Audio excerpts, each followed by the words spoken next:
So hello, this is Giancarlo.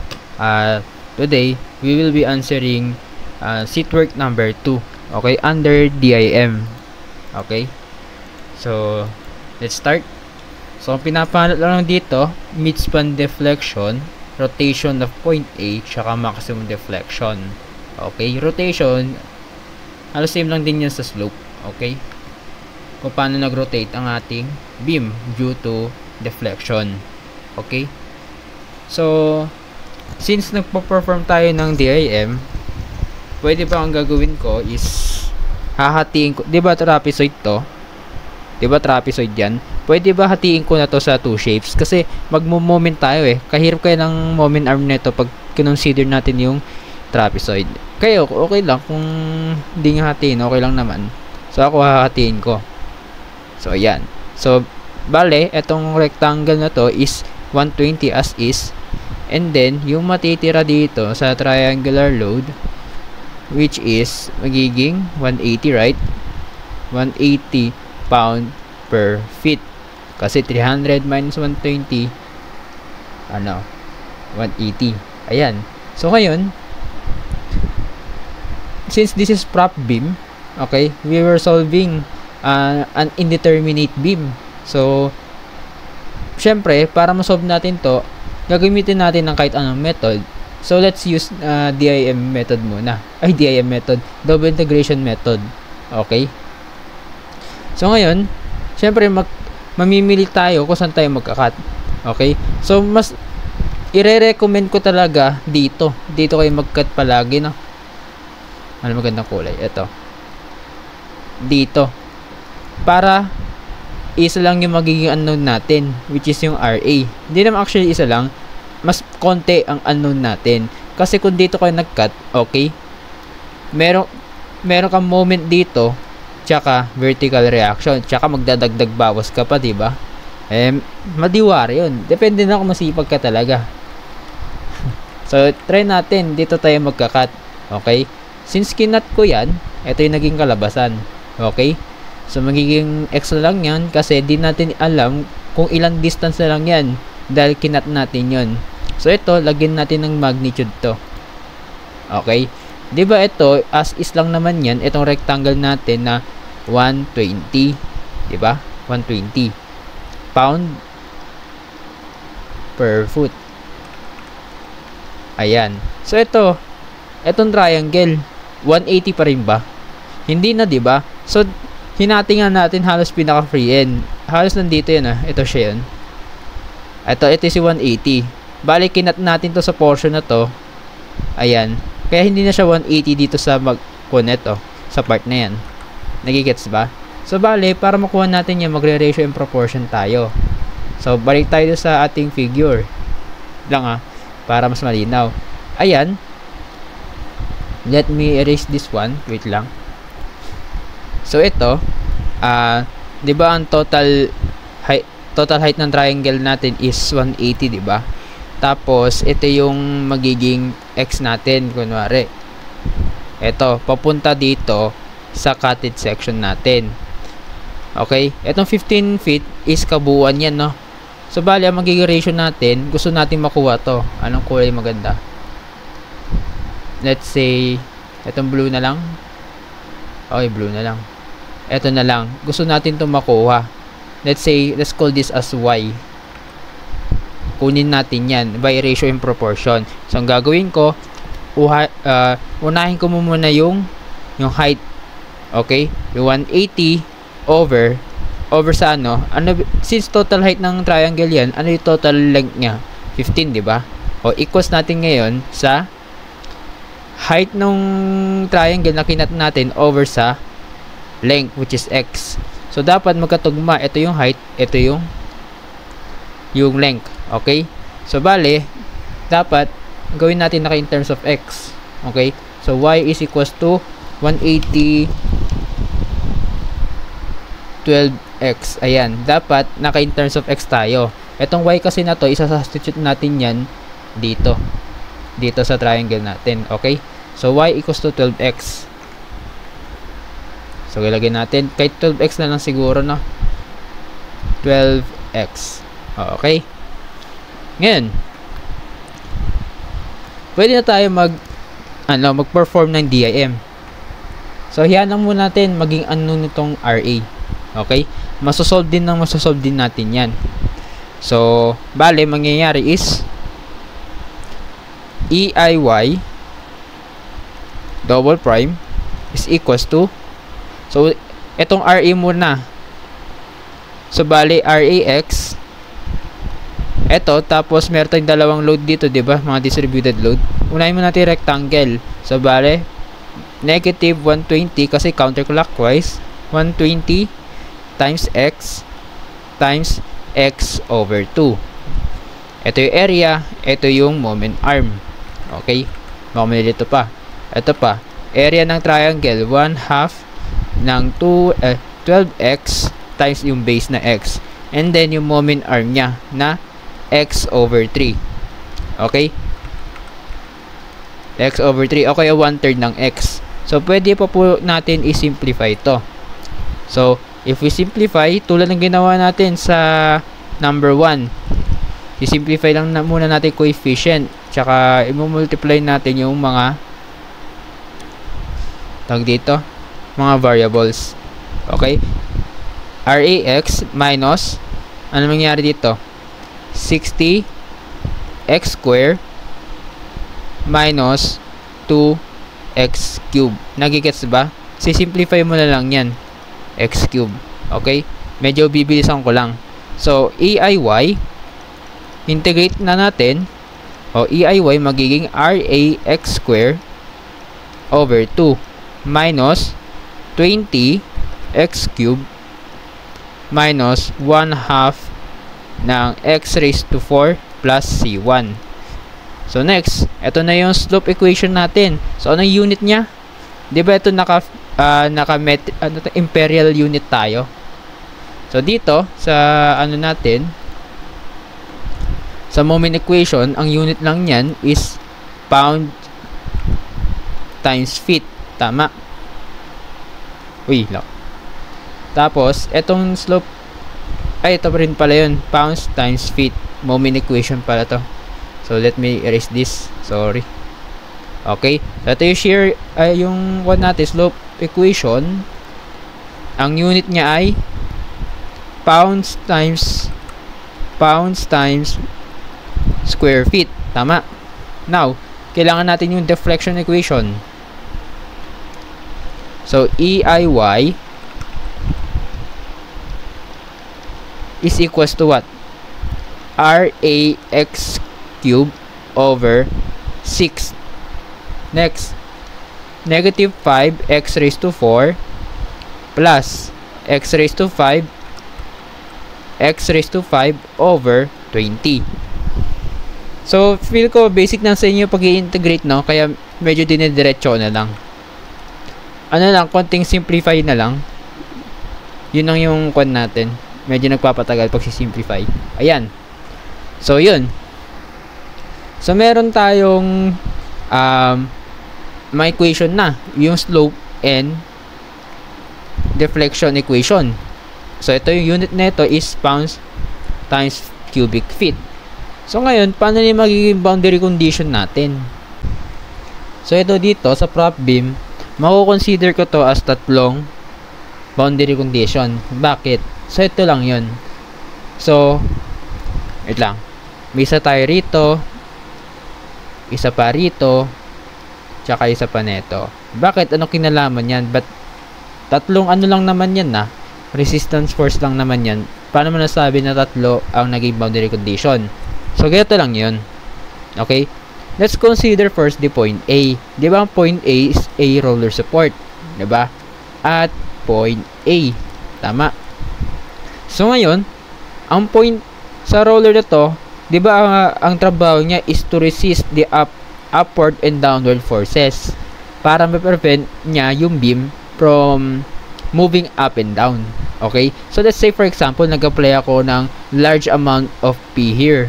Okay? Kung gaano kalaki binigay kong force P dito, ganun din kalaki na i-offer ni roller na resisting force. Okay? Bale, magkokontrahan lang. So, therefore, may magiging deflection ba tayo? Wala. So, kaya y is equals to 0. Nagigets ba? Ayun, kaya magsi-0 yung y natin. Next, paano naman pag y prime po? 'Di ba? Deflection pa lang yan. Paano po pag slope? Magkaka-slope po ba tayo diyan? Hindi po. I mean, yes, meron tayo, magkaka-slope tayo. Hindi nga lang magiging 0 to, yung slope natin. Bakit? So, according sa elastic curve natin, meron siya na buong angle theta. Okay? Yung elastic curve na to, ito yung possible deformation ng ating ng beam natin due to trapezoidal load. Trapezoid load. Ito, nakabuo siya ng angle theta. So, ibig sabihin, ang kaya lang talaga i-0 ni point A o yung roller, which is yung lang, yung deformation lang at that point talaga. Okay? I hope nagigets, no? So, next. So, dito tayo sa point B. Fixed support na to, at point B. Okay? Meron tayong dalawa, nagre-resist, nag-o-offer ng resistance, which is yung vertical and yung moment. So, tingnan natin dito sa vertical muna. So, pag nag-apply ako ng load dyan, di ba, hindi na mag-up and down itong sa part na ito. Tama ba? Na-imagine nyo ba? Hindi magkakaroon ng deflection dito dahil sinasalo ni vertical reaction dito sa fixed support. Kaya, ang magiging y natin dito is equals to 0. Dahil nga, meron tayong resistance force dito na nag-o-offer si fixed support. Kaya, hindi tayo magkakaroon ng deformation dyan. Anong tong moment na to? Ano ginagawa ng moment na yan? So, ito, bale, ang nangyayari kasi is kinokontra niya yung pag-moment netong beam na to. 'Di ba? Ang pag-ikot nito possible is pa counterclockwise, 'di ba? So, ang mangyayari, ito si fix mag-o-offer siya ngayon ng opposite direction o opposite rotation ng moment. So, therefore, may prevent niya yung beam para makabuo ng angle theta. So, unlike dito, 'di ba? Sa roller, babaksak na agad na dito. Unlike dito, isang diretso muna bago siya bumaksak. So, therefore, since this is a slope, pwede ako gumawa dito ng tangent. Tama? Alam nyo pa yun, si tangent? Pag gumawa ng tangent, di ba isang diretsuhan na lang yan? Okay? Isang diretsuhan lang yan. So, therefore, ang magiging y prime na lang natin is 0. Okay? Y prime is equals to 0. Kasi riniresist ni moment ang pag-ikot or pag-rotate nung beam natin due to applied load. Kaya y prime is equals to 0. So ito yung sinasabi ko. Ayan, tatlo sila. Okay, tatlo sila. So proceed tayo sa pagkuha o kaya pag-perform ng boundary condition para makuha si yung dalawa natin arbitrary constant. So ngayon, since meron nga tayong tatlo and then 2 supports, mamili muna tayo sa alin support tayo magsisimula. So kahit ikaw bahala. So ako, unahin ko muna yung point A. Okay? Si point A muna isosolve ko. Ay gagamitin ko. So boundary condition. Okay? So since left to right tayo, ano yung distance x niya? 'Di ba left to right tayo? Kung left to right tayo, ano yung distance niya from left? 0, 'di ba? Kasi left to right tayo, na doon lang din mismo si si roller. Kaya 0 siya. And then, y lang yung gagamitin natin. Y equals to 0 lang. Ito yung boundary condition na magagamit natin. Although pwede naman si y prime, basta meron kang value nun. Okay? Kasi kung nag y prime ka tapos unknown siya, parang nagdagdag ka lang ng unknown. Okay? Kaya mas maganda muna na lang gamitin ito si deflection. Kasi si y prime neto, hahanapin mo pa yung value nun bago mo gamitin yon. Okay? So ito, makikita nyo, deflection is equals to 0. So tingin tayo dito sa mga equations natin. So since y equals to 0 and then x equals to 0, tingin tayo dito sa deflection equation. So dito natin ipagsasubstitute yung mga boundary condition na to. Okay? So, yan. Sinasabi ko nga, sinubstitute natin tong y equals to 0 tsaka x equals to 0 dito sa ating deflection equation. Ito yung naging kalabasan. Diba? Sinubstitute ko sa 0, 0, 0, 0, 0. Kung pinag-times mo na sa 0 yan, magiging 0 lang din. Therefore, C2 is equals to 0. Okay? So, tapos na tayo sa point A. Okay? Sa point B naman tayo. Ito. Diba meron tayong dalawa dyan? Dalawang boundary condition. Yung vertical and moment. Okay? So, therefore, at point B,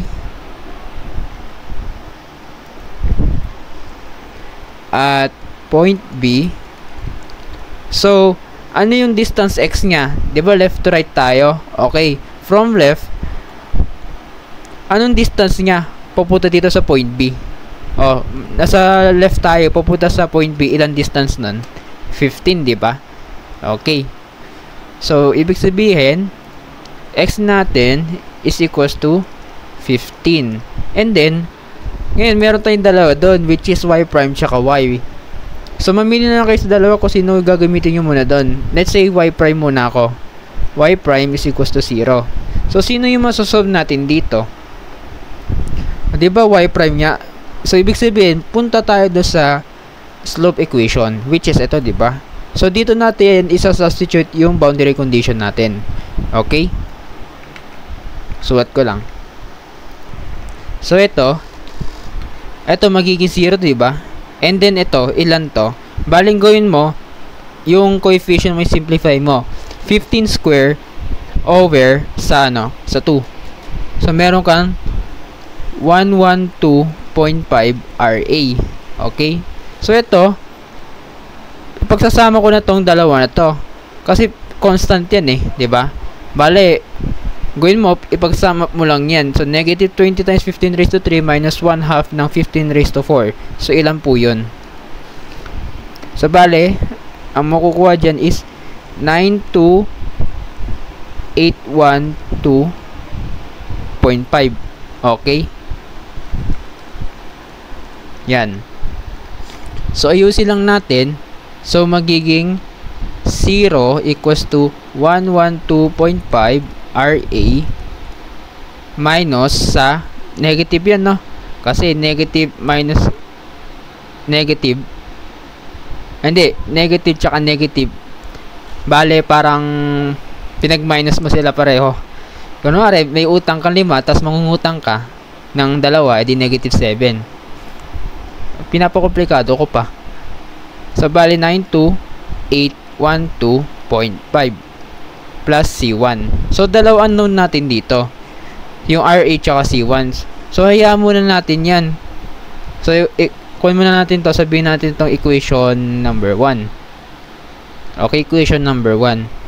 So, since dalawa unknown natin, dapat meron tayong dalawang working equation. So, meron pa tayo isang natitirang diba? Tawag dito. Boundary condition, which is yung y equals to 0, diba?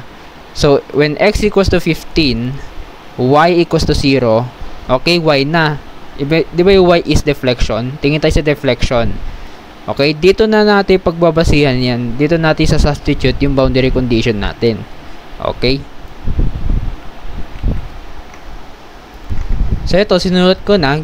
Sinubstitute ko lang yan, yung boundary condition natin sa deflection equation natin. So, therefore, ito, magiging 0 lang to, diba? 0. Ito, ilan to? 562.5 RA. Okay? Tapos, ito, pwede natin to ipagsama na, yung negative 5 times 15 raised to 4 minus 15 raised to 5 over 10. So, therefore, ang magiging kalabasan yan is negative 329062.5. Okay? So, ayusin lang natin. Okay? 0 is equals to 562.5 RA minus 329062.5 plus 15 CY. Yung 15 na yan, di ba, X yan dito. Eto, yan. Kaya 15 yan, 15C1. So, ito na equation number 2 natin. So, pwede na natin solve yung C1. Okay? So, magmo-mode table ako dito, no? Magmo-mode table ako. So, bali, ang gagawin ko, i-rearrange ko lang to. So, ganito na magiging arrangement ko. Ililipat ko lang tong, yung mga constant na to sa kabila. Okay? So, equation 1 natin, magiging 112.5 RA plus C1 is equals to, magiging positive na yan, diba? Ito, 92812.5, and then yung second equation natin, ilipat natin to sa kabila, pero i-flip ko lang magiging 562.5 RA plus 15C1 is equals to 329,062.5. So, ito yung dalawang equation natin, di ba? So, equation 1 and then equation 2. So, apply natin ng Caltech. Tag dito yung mode table. So, ito, punta kayo sa mode, and then 5 equation, tsaka itong number 1. Kasi dalawa unknown natin di ba? And then, i-input natin yan sa CalQ. Kaya pinagsunod-sunod ko tong RA, di ba, magka-column sila. Magka-column yung RA, magka-column C1, tsaka magka-column yung constant. So, bale, kunwari, nilagay natin sa column A yung RA. So, yun yung unang lalabas sa calculate natin pagka-equal natin. So, dapat, magka-column lagi yan.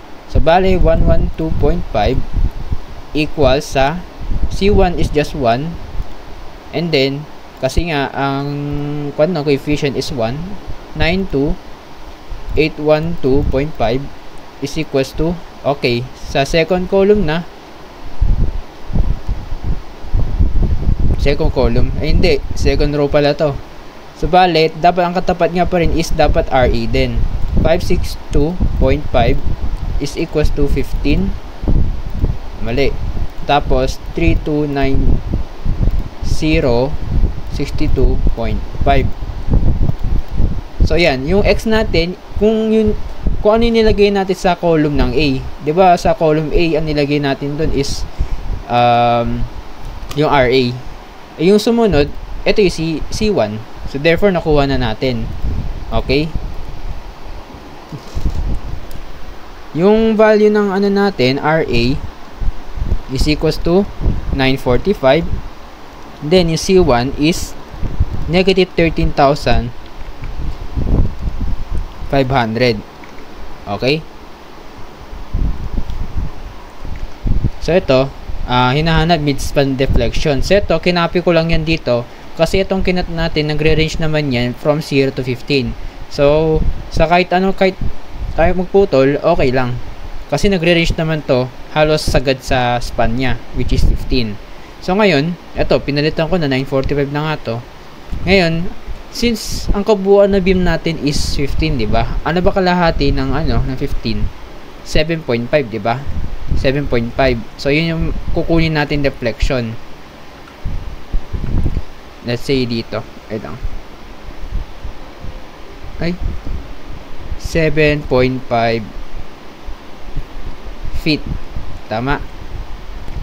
So, ito. Ginamitan natin ng deflection equation kasi tinatulong naman is mid-span deflection. Deflection daw. So, ang gagawin mo lang, substitute mo lang yung 7.5. Diba? Kasi yun yung kalahati na 15. So, makukuha mo na yung EIY nung tawag dito, EIY ng deflection mid-span. So, bale, meron kang negative 52,998.04688. Ayan. So, ang unit kasi neto, diba, is pound cubic feet. Tama. So, ngayon, kailangan, meron tayong given na, na E, pero yung I wala. Saan natin makukuha yung I? Ito yung E, tsaka I. Kailangan natin ng flexural rigidity. I-multiply natin yan. So, yung E natin is just equals to 29 times 10 raised to 6, diba? Okay, yung EI is equals to 29 times 10 raised to 6, and then yung inertia. Ano ba yung moment of inertia nito about x? Netong, ano to? Itong cross-section natin. Di ba BH cube over 12 pag rectangle? So, base times height cube over 12. So, mako-compute nyo na yan. Ako, dalay ko lang dito sa baba. Okay? So, yung y natin is equals to 52,998.04688 pound feet cubic feet. And then, i-over natin ngayon sa EI. Ano EI natin? 29 times 10 raised to 6. Tapos, i-multiply natin sa 6 times 12 raised to 3 all over sa 12. Okay? Pero, tingnan natin kung uniform. Kasi dito, itong cross-section natin, tsaka yung elasticity natin, naka-inches yan. Itong kwan natin, ang deflection is naka-cubic feet. Diba? So, gagawin ko, ito na lang i-convert ko. So, paano ko ba siya i-convert? Gagawin ko, ita-times ko siya sa 12 inch over 1 feet. Diba? Para mag-convert. So, i-release natin sa 3 yan para mag-cancel yung feet. So, geto lang din siya. Magiging 12 raised to 3 na lang din siya. Diba? 12 raised to 3. So, pwede na natin siya makuha. Y mid. So, meron tayong sagot sa Y mid na 0.00365 inches, and then downward siya. Hindi ko na nilagay negative, downward ko na lang. Ano? Sign lang naman ang ini-indicate nun. Ayan. Ito yung sagot natin sa deflection at midspan. So next, rotation of point A. Slope lang din yan, rotation of point A. Okay? So saan ba si point A? Diba ang equation kasi natin is ina-assume niya is left to right tayo. Totoo naman left to right tayo. Kasi itong mga equation natin na to is in terms of left to right. So, tingnan natin yung point A. Okay? Ito yung point A natin, diba? Hahanapin doon natin yung slope niya rito. So, at what distance? Diba? Oh, left to right tayo. From left, papunta sa left, ilan ang distance nun? 0, diba? Kaya, 0 yung magiging x natin dito. Nagigets nyo ba yan ako? Dami kong pakulo talaga. Hindi ko di nyo nagigets eh. When x equals to 0, substitute natin dito sa slope equation natin na naibuo natin. Okay? So, copy ko lang to. So, ito, equation to ng slope. So, pinagsasubstitute ko na to. Ito si x equals to 0, 0, 0. Tsaka ito, yung C1. So, diba, makikita natin sa ating dalawang mata, ito, makakansilan din to, makakansilan din to, makakansilan din to, ito hindi. So, therefore, ang EIY prime natin is equals to EIY prime is equals to negative 13,500. Pero, hindi nagmamatter naman siguro yung natin. Hindi na nagmamatter sign na yan. So, sige, lagay natin 13,500. And then, yung unit niya is pound square feet. Tama? And then, rotation of point A. So, meron naman tayong given na E tsaka I, diba? Na-solve naman na natin sila. So, i-over na natin. So, Y prime is equals to, let's say, pwede rin theta A o kaya Y prime. Okay? Sige, Y prime tayo. Y prime A is equals to negative 13,500 pound square feet square all over sa 29, yung E natin na 29 times 10 raised to 6, tsaka sa BH cube all over sa 12. Okay? And then, di ba nga, yung kung natin, EI natin, or flexural rigidity natin, naka-intercept inches yan. So, dito, sa numerator natin, naka-fit pa eh. So, ang gagawin ko, i-multiply ko na lang yan sa 12 inch all over sa 1 feet, pero naka-raise na lang siya sa 2. Okay? Para makakancel na lang tong dalawa. Kasi didistribute mo yan, makakancel lang din yung square feet. So, therefore, kung ayusin ko lang to, magiging, ano lang din yan, times 12 raised to 2. Okay? So, solve. So, ang answer natin is negative 7.75862 times 10 raised to negative 5. Unit is rad. Okay? Lagi rad yan. Kapag meron tayo given EI. Ikaw bala kung ko-convert mo yan sa degree. Depende na sa choices. Okay sa prof mo kung gusto pa-convert yan. So, ito yung number 2 natin. Okay, swak na. So, ano ba yung next na pinapatanong? Maximum deflection. Ayan. Paano natin malalaman? Di rin naman natin, siguro, di rin natin agad masasabi na sa gitna. Pero, try pa rin natin hanapin yung location niya. So, next, yung maximum deflection. So, bago muna natin ma-determine kung ano yung maximum deflection, hanapin muna natin yung location. So, paano ba natin malalaman yung location? Kukuha tayo dito ng gagamitan natin ng slope equation. Okay? Gagamitin natin yan. And then, i-equate natin to sa 0. Okay? Ito, kinopya ko lang to. And then, buruhin ko na to, no? Nakita nyo naman na kung saan ang galing yan. So, bali magiging 0 na to. Ayan. So, ang gagawin na natin, mag-shift solve na lang tayo. So, simple lang naman siguro. Hindi naman mahirap sa calculus dito. Pero, tulungan natin mag-assume kung saan yung maximum deflection. Okay? Ito, in-input ko na to. Shift solve. Let's say, for example, ilan ba yung distance nun? 15. Let's say, for example, 6. Kalahati ng beam. Ayan. 6.474. So, tingnan nyo muna kayo valid. Mukhang valid naman. Kasi kung sinubstitute mo dito, yung 6.7 something, wala naman siguro magne-negative na distance.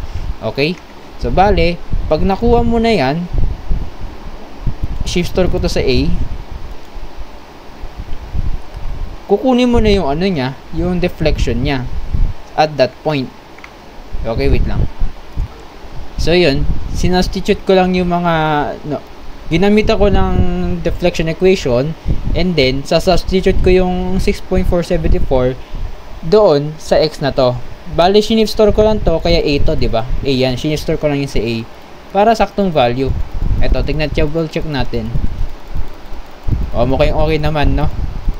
This is a deflection equation, no? And then yung A is nakalaman yan sa 6.474 and then hit equals. So, meron tayong negative. Meron tayong ano EIY natin? EIY is equals to negative 54583.16212.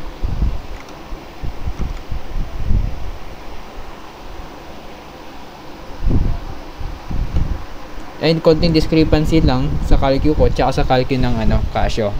Pero sige, kopyahin natin yun sa Casio 246.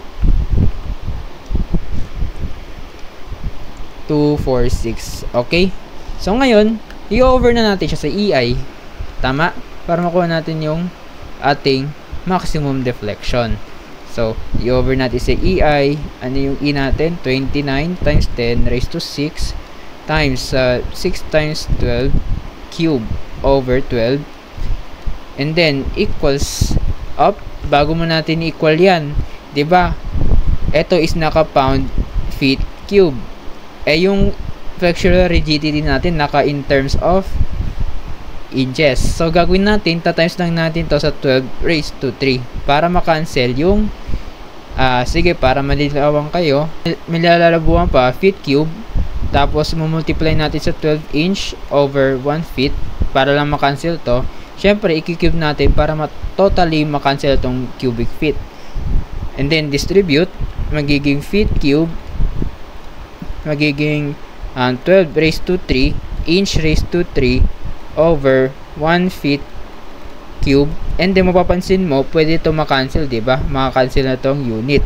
So, matitira dyan is 12 raised to 3 cubic inch. Ayan. So, ito lang din yun.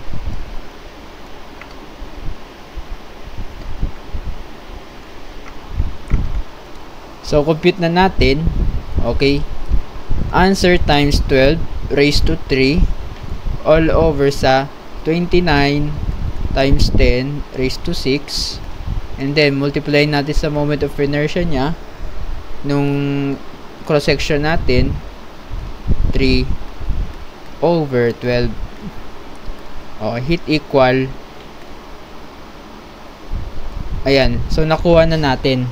Which is, saan ba lalagay ito? Lagay kita dito. Ayan. Meron tayong negative 3.764 times 10 raised to negative 3. And then, ang unit niya is inches. Pero tanggalin na natin itong negative. Ini-indicate lang yan as downward. Kung nag-positive man yan, edi upward yung deflection niya. Sabi yung ano niya. Downward. Okay? So, ayun. Sumaksis tayo sa tatlong tanong. I hope nag-gets, no? Kung paano nangyayari mga to. So, thank you.